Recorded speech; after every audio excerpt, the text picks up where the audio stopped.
Hi friends, welcome back to Harika's kitchen. Daily రెసిపీస్కి స్వాగతం అండి. ఇవాళటి రెసిపీ ఏంటంటే ఎంతో టేస్టీకరమైన క్యాబేజీ కర్రీ అండి. ఇది ఎలా చేయాలో ఈ వీడియోలో చూసేద్దాం. ఫస్ట్ అయితే ఒక బౌల్లో వాటర్ అయితే బాయిల్ చేయాలండి. అందులోకి గోబీ ముక్కలు అయితే వేసేసి బాగా నీట్గా వాష్ చేసుకున్న తర్వాత గోబీ ముక్కలు అయితే వేసి అందులోకి సరిపడా కల్లుప్పు అయితే యాడ్ చేసుకోవాలండి.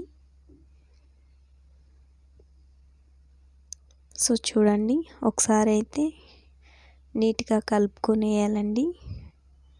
ఇలా ఒకసారి నీట్గా కలుపుకున్న తర్వాత మూత పెట్టేసి ఒక 10 మినిట్స్ అయితే ఉడికించాలండి. తర్వాత ఒక ప్యాన్ పెట్టేసి అందులోకి 2 టేబుల్ స్పూన్ ఆయిల్ వేసి ఆయిల్ వేడయ్యాక ఆనియన్స్ అయితే వేయాలండి. చూడండి, ఆనియన్స్ వేసి ఇలా ఒకసారి నీట్గా కలిపేసుకోవాలి. సో తర్వాత అయితే ఒక 7-8 కాజు అంటే జీడిపప్పులు అయితే వేసానండి. వేసిన తర్వాత నీట్గా ఇలా కలిపేసుకోవాలి.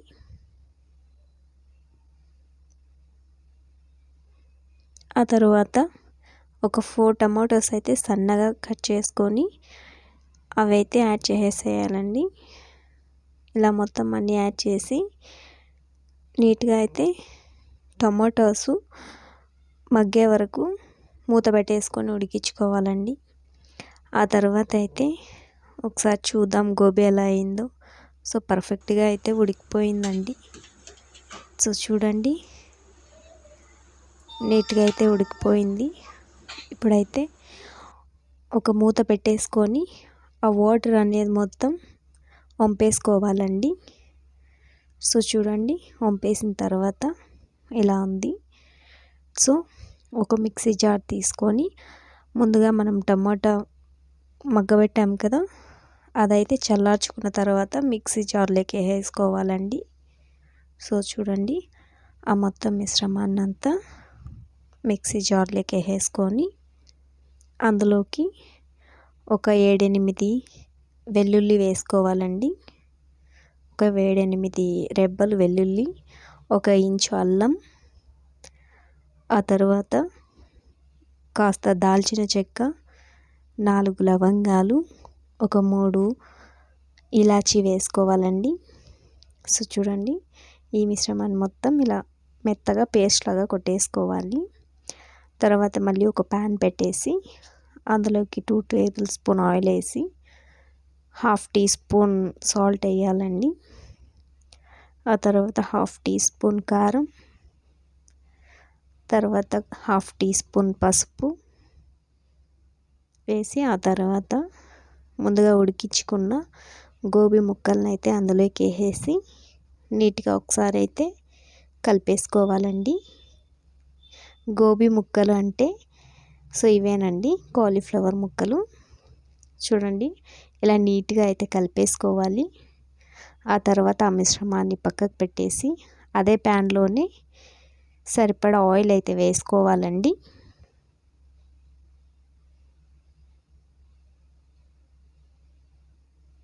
సో ఇందులోకి అయితే బిర్యానీ ఆకు అయితే ఒక 2 వేసుకోవాలి. పచ్చిమిర్చి వచ్చి సన్నగా 2 కట్ చేసుకొని వేసుకున్నాను. తర్వాత కరివేపాకు కొద్దిగా వేసుకొని బాగా కలిపేసుకున్నానండి. సో ఇప్పుడైతే మనం ముందుగా పేస్ట్ చేసుకున్నాం కదా టమాటో పేస్ట్, అదైతే వేసేసి చక్కగా ఒకసారి మళ్ళీ కలిపేసుకోవాలండి. తర్వాత ఇందులోకి ఒక 1/2 teaspoon garam masala, 1 spoon కారం, 1 స్పూన్ ధనియా పౌడర్, ఒక 1/2 టీ స్పూన్ సాల్ట్ వేసి ఒకసారి నీట్గా కలిపేసుకున్నాను. సో ఇలా అయితే నీట్గా కలిపేసుకోవాలి. చూడండి, ఇలా నీట్గా కలుపుకున్న తర్వాత సో కలుపుకున్న తర్వాత ఇప్పుడైతే గోబీ ముక్కలు అంటే కాలీఫ్లవర్ ముక్కలన్నీ మొత్తం వేసేసి ఫైనల్గా నీట్గా అయితే కలిపేసుకోవాలండి. సో చూడండి ఇలా అంతా మొత్తం నీట్గా కలిపేసుకొని ఇప్పుడు ఇందులోకి సరిపడా వాటర్, నేనైతే ఒక గ్లాస్ వాటర్ అయితే యాడ్ చేస్తున్నానండి. సో చూడండి ఇలా 1 గ్లాస్ వాటర్ యాడ్ చేసి మళ్ళీ ఒకసారి నీట్గా కలిపేసుకోవాలి. సో చూడండి ఇలా అయితే నీట్గా కలిపేసుకున్న తర్వాత ఒకసారి సాల్ట్ చెక్ చేసుకోవాలండి. తక్కువ ఎక్కువ అంటే ఫైనల్ టైం కదా, చెక్ చేసుకొని తక్కువ ఉంటే మళ్ళీ వేసుకోవచ్చు. సో నాకైతే కాస్త తక్కువగానే అనిపించింది. నేనైతే ఒక 1/2 టీ స్పూన్ మళ్ళీ సాల్ట్ అయితే వేసుకుంటున్నాను. సో చూడండి ఇప్పుడు మళ్ళీ ఒకసారి నీట్గా చక్కగా కలిపేసుకొని